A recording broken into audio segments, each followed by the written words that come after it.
Imagine setting up a brand new BPO office right in the heart of Metro Manila during the peak holiday season. To get this massive operation running safely and smoothly, you've got to do a few critical things. First, secure the physical building. Next, arrange the exact number of computer stations your agents need for that specific shift. And finally, issue the right color-coded ID badges so people can only access the floors they're actually supposed to be on. Well, enabling Microsoft Security Copilot, it works exactly like this. Setting up a secure cloud AI workspace is just like that BPO setup. First up, we need to figure out our leasing agreement with Microsoft. Then, we literally rent the exact amount of computer power we need.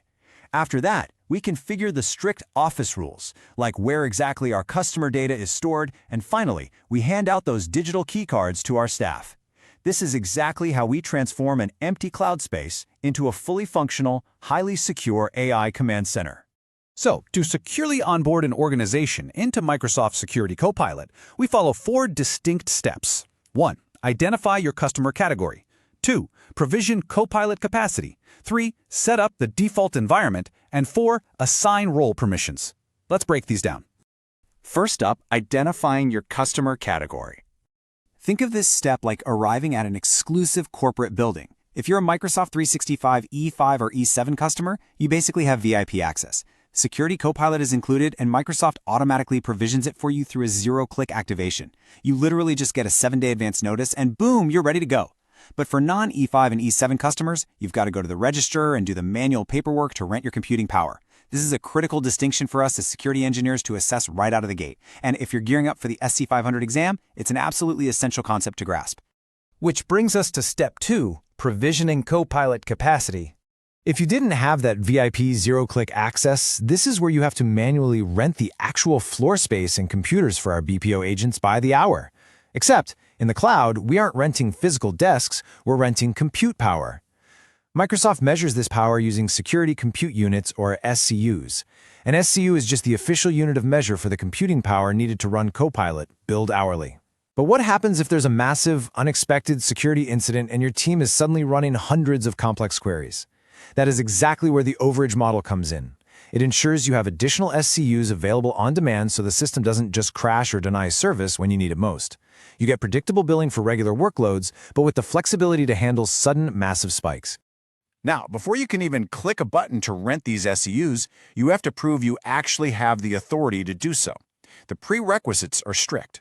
You must have an Azure subscription, you need to be an Azure owner or contributor at the resource group level, and you must be a security administrator or higher in your tenant. Here is a massive tip for my SC-500 learners out there. A global Microsoft Entra administrator does not automatically have Azure owner rights. Entra roles manage identities, while Azure roles manage resources. An Entra admin must specifically elevate their access to manage Azure resources before they can provision capacity. Once you have the right permissions, you've got 2 choices for actually provisioning the capacity. You can do it directly through the Security Copilot wizard, which I highly recommend since it guides you step-by-step through the workspace creation and SU setup. Or you can provision through the standard Azure portal by selecting the Security Copilot service. But here's the main takeaway. Regardless of the method you choose, the end result is exactly the same. The process establishes an Azure resource group, and your SCUs live right there as an Azure resource. When you're typing in how many units you want, there are hard limits you absolutely must know. You have to purchase a minimum of 1 and a maximum of 100 SCUs. If you're just starting out and doing some introductory exploration, Microsoft's official recommendation is to provision 3 SCUs and set your overage to unlimited. Keep that in mind. It's a very specific, testable detail for the SC-500 exam regarding initial capacity planning. All right, moving on to step 3, setting up the default environment. We have the building and the computers, but now we need to establish the strict floor rules for our setup. Where are the filing cabinets located? What happens when someone prints a document? Who's logging all this activity? These rules are configured in your workspace settings. As a security engineer, you have to make critical geographical decisions here. You'll select your data storage location, like the US, the European Union, or Australia, which dictates where your customer data physically sits. You also have to decide where your prompts are evaluated. You can lock this down to your specific region or allow it globally. Finally, you can configure Microsoft Purview to automatically process and store audit data for every single admin and user action taken within Copilot. As part of this environment setup, admins have to make a choice about data sharing. You can opt in to allow Microsoft to capture data to validate product performance and improve the AI model using human review. But here is an absolutely vital security concept you have to understand and explain to your stakeholders. Opting in strictly does not allow Microsoft to use your customer data to train their foundational AI models. Your security data remains your data. It's only evaluated to ensure the specific Copilot responses are actually accurate and useful for you. And finally, step 4, assigning role permissions. Our command center is fully set up. The rules are perfectly in place, but the doors? They're still locked. We need to issue specific, color-coded ID badges to our staff so they can actually get in and do their jobs. Security Copilot introduces 2 roles, Copilot Owner and Copilot Contributor.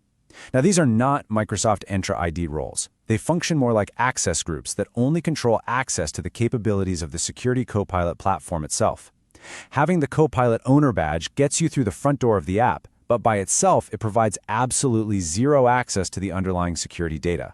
To ensure the platform is never accidentally locked out, Microsoft designed a system where certain high-level badges automatically grant you VIP Copilot Owner status. Specific Microsoft Entra roles like Global Administrator and Security Administrator, along with specific Purview roles like Compliance Administrator, automatically inherit this Copilot Owner access.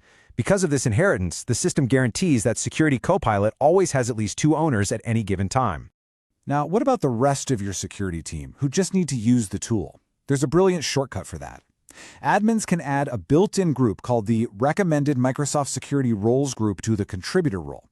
Think of this as a prepackaged bundle of existing Entra roles. It's a super quick, highly secure way to instantly grant Copilot platform access to the analysts in your organization who already use Microsoft security tools without having to painstakingly assign them one by one. Let's talk about Copilot plugins and role requirements. So, your analysts are logged into Copilot. But how do they actually analyze anything? If Copilot is the agent sitting at the desk, plugins are the specific keys they use to open locked filing cabinets, like Microsoft Sentinel or Intune, to retrieve the exact data you're asking about. Most Microsoft plugins operate on what is called the on behalf of, or OBO model.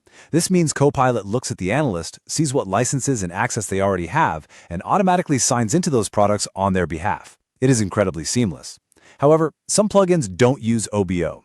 Instead, they rely on configurable parameters, meaning an admin has to manually set up specific authentication details within the workspace before that plugin can pull any data whatsoever.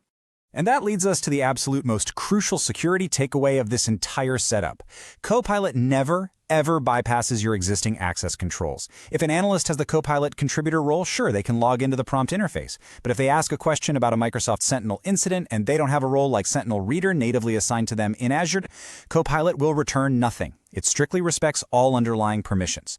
So if Copilot is the ultimate security assistant, are your foundational access controls truly ready to guide it?